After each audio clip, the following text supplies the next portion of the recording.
What's up, everybody? Brett here, and I'm back today playing some more Total War Warhammer 2. This time it's going to be a fun one, guys. It's me versus my friend Triari, and we did the same thing we did not that long ago. It's like a you pick style battle, I think is what I've been calling it. And what it is your opponent picks your Lore of Magic, your starting race, and your special unit that you have to bring in the battle. So let's go ahead and slow-mo this before things get absolutely crazy. So I had to play as the Empire. My special unit was the Hellblaster volley gun, and my Lore of Magic was the Celestial Wizard.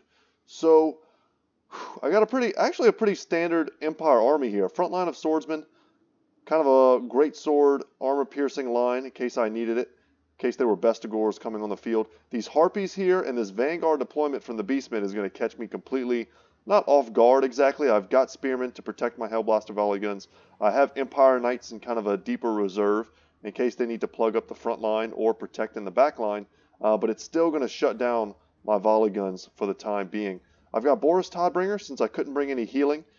His regen is pretty important here. He's going to be on a Barded Warhorse. I've got an Empire Captain to try and help me hold the line. You got to love these proud sons of Sigmar with their eye patches, but the Harpies are absolutely tearing it up right now. And then I've got on the wings some Free Company Militia as well as a Witch Hunter. So that's my army. Triari's army, I said, look, man, you got to play as the Beastmen. The special unit that you have to make use of is going to be the Ungor Raiders, and you have to use the Lore of Wild. So he's got some of the lower tier AoE spells, some of the buffs here on his caster. He's got a standard Beast Lord on a Chariot. Pretty powerful for how cheap he is. A Wind Blast is going to be going off here, trying to catch these Gore herds unawares, but man, I totally forgot how weak Wind Blast is when it's not upgraded. It does very little damage, considering how square a lot of the contact that I make in this battle is. That's not bad. That's not bad. The Gore herds only have 15 armor, so that did a good bit of damage here, but I'm going to be using my Celestial Wizard for the most part to focus down these Ungor Raiders, but I'm going to have a difficult time this battle.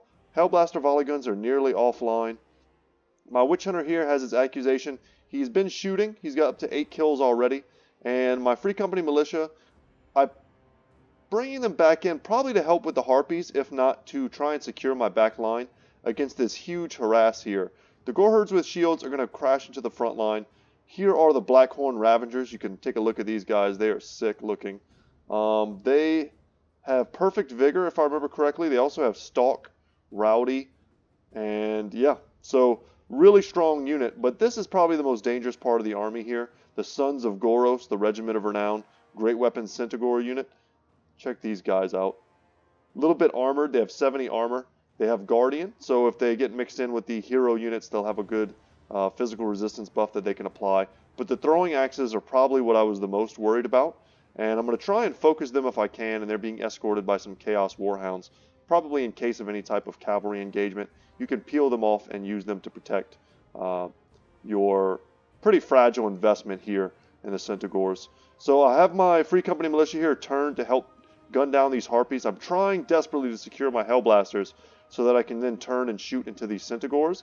And I'm going to get a few volleys off, but these Ungor Raiders, because of their deep Vanguard deployment, they're able to get right into position and start shooting onto my Hellblaster. So even if I'm able to clear up these Harpies, I may not be able to ever get these Hellblasters back online. And that's a Vile Tide, I'm pretty sure. It's going to be doing some great damage to my Great Swords for how cheap that spell is. And that's going to give a charge bonus to everyone on that side of the battlefield. And then we also have the Mantle of Gorok. 44 melee attack, some armor piercing. Going to be great to help them deal with the Great Swords. Almost turning them into a Bestigor unit, honestly. It lowers their armor, but they didn't have great armor to begin with. And man, my Free Company gets absolutely smashed. But my Empire Knights, I use them to intercept these Centaurs with throwing weapons, and they're going to tie them down. They're going to do a ton of damage. But there are the Sons of Goros here, and I didn't realize that's who it was until a little bit too late, perhaps. The Chariots managed to charge through. I get a nice Wind Blast here. I've got my caster in this little pocket. Finally going to get my Empire Knights in motion. They were stuck fighting those Harpies for quite some time, and now they're going to charge into the back line and shut those dudes down. Great Swords have broken through. Swordsmen have broken through. My Free Company Militia are going to be trying to take shots at the Ungor Raiders. Hellblaster crews have been pulled off and then brought back. So they're here for the moment. Let's see if they can do any work. They're being showered by Ungor Raider fire, but they're going to get a few kills. And you can see the Centaurs dying in the distance. A couple bodies hit the floor. But that's it. I mean, just before I could rout them with my Empire Knights, they were able to get just enough volleys off to shut down my Hellblaster volley. I kept a Spearman here to prevent the Centaurs from wrapping around. I wanted them to either engage my Knights or engage in a frontline battle. And I'm bringing back another crew. So it's been tough. Boris Todbringer is a pretty powerful force on this battlefield right now. I need to get him engaged back in the melee. But he applies debuffs and an AoE wherever he goes. And with his regen, he's one of those targets that the Beastmen honestly don't really have an answer for, except in the form of these Centaurs with throwing axes. That armor piercing is deadly, and I want to shut them down as soon as I can. My Empire Knights have racked up quite a few kills, but they're routing now. And it looks like I've got the Beastmen on the ropes, right? They're pretty much contained to this part of the battlefield. But without my Hellblaster volley guns, the condition of this build, I don't have the range to punish them for this type of retreat. So they're getting a chance to retreat and then re-engage. My greatswords here, I'm forming like a secondary battle line, trying to protect this Hellblaster here while I attempt to get it back online, but there's only 2 models left. The Spearmen holding the flanks, Centaurs are rerouting, and this group is coming back too. That would be awesome.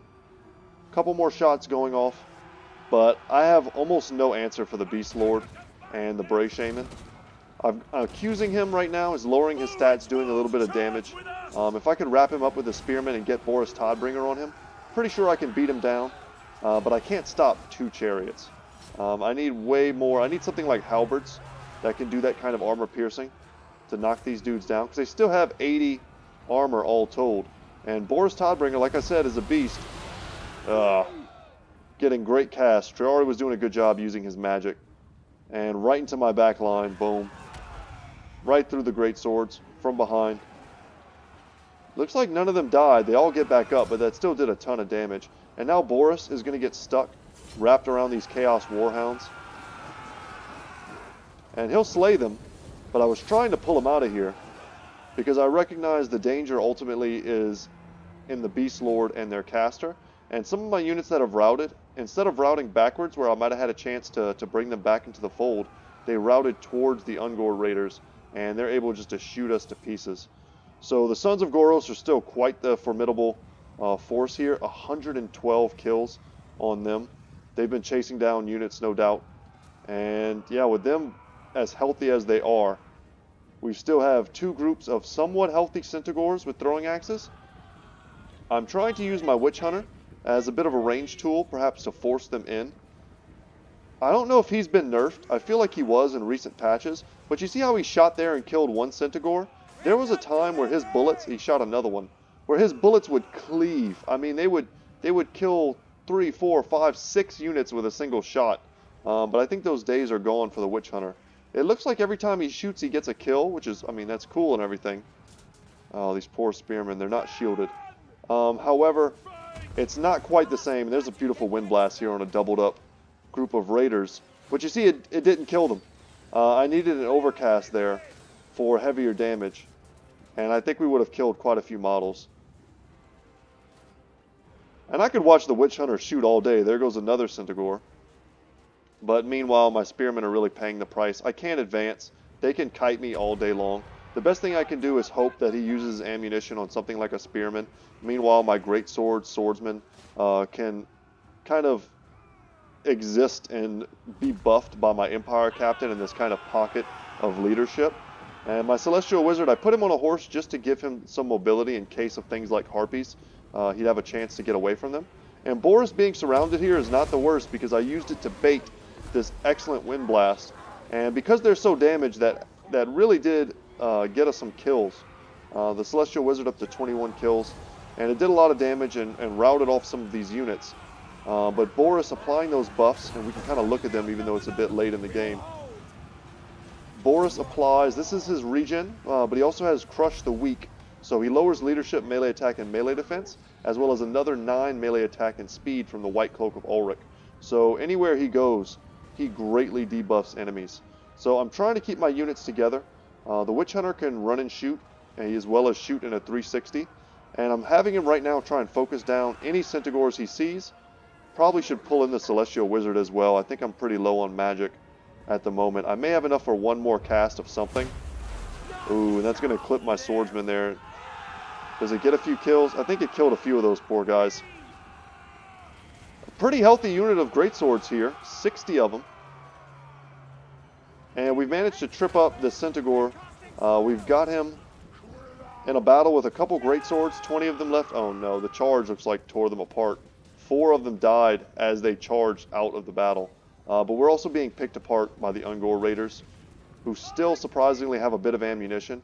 But I have 4 hero units, right? I've got a Witch Hunter, I've got an Empire Captain, I've got Boris, and a Celestial Wizard. And I feel like if I could just blob up and force them to come to me, I can take this fight. The Witch Hunter is not a pushover in melee. He's got 330 weapon strength. See, his melee attack is magical. It's 36. Magic, probably not going to do anything. Actually, the Beast Lord has physical resistance right now, so it would bypass that. That's not terrible.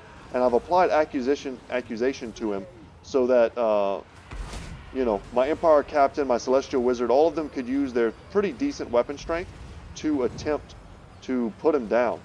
If we could destroy the leadership here, I felt like we really had a chance.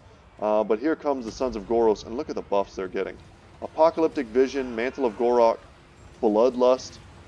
Yeah, they're absolutely nuts right now. And with their heavy armor piercing, with the physical resistance that they're giving to their leadership units. Not to mention the saturation of the Harpies here, that are just taking a lot of the hits that my hero units would have been able to do. We're not able to drag them down. And Boris here was caught. There was nothing I could do about it. I tried to pull him out, and he was just stuck in here. I charged him into the Ungor Raiders, trying to pull him back out, and I just couldn't get him out. I had to actually cut a hole in the front, and then when I noticed he was free, I pulled him out then. And even though he's so healthy right here, he has reached his healing cap. You see that line there on his health bar indicating his healing cap. Any regen he gets at this point is negated, and he is just going to have to scrap here. And he'll get a lot of kills. I mean, he's not a pushover. He's got huge armor. But you'll see his HP is getting chunked down as he receives the charge from the Beast Lord. They've got the Horn of the First Beast also giving them charges. So I actually complimented Triari on his use of the passive buffs. I think had Boris been in that last fight here that took place about right here, had he been in that fight putting his damage on the Beast Lord and the Shaman and not trapped by these Ungors, I may have had a chance to kill either one of them, if not both.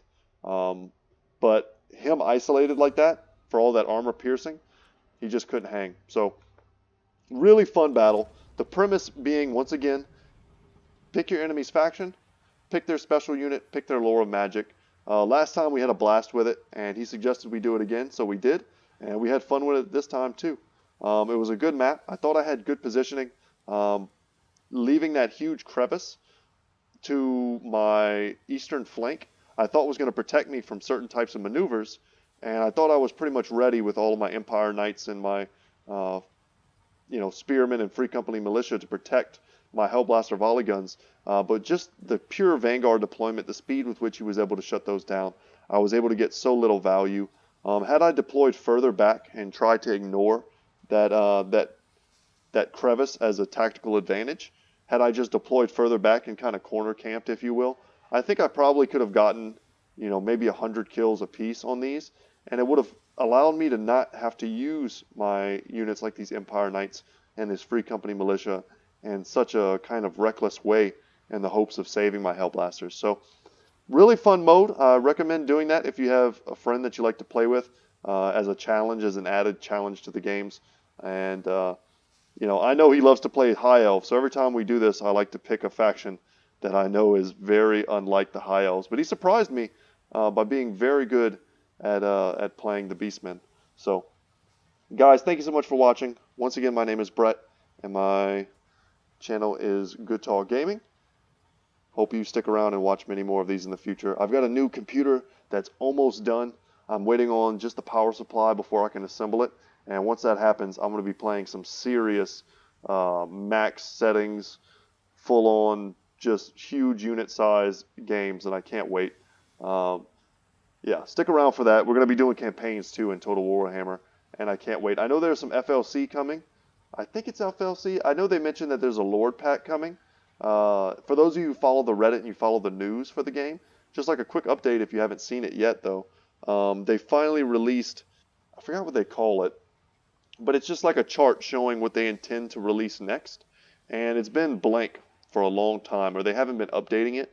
And they finally just updated it. I think they said there's a Lord coming, followed by some sort of perhaps an update to the Empire, I kind of assume, followed by, I don't have it right in front of me right now, followed by what I think they're referring to as Old Friends. So kind of an allusion to the way they advertised an earlier update. But I think I have my fingers crossed that it'll be yours truly, Boris Todbringer, as well as the Red Duke being added into the game as actual lords, because that's what the community thought was going to happen when Old Friends was first announced, and instead it ended up being Krell, which, oddly enough, was resurrected on the map we're playing right now. That big hole in the map, if you zoom into it, you can see a Chaos Tomb, which is where, I think, Kimmler goes to break him out of the ice.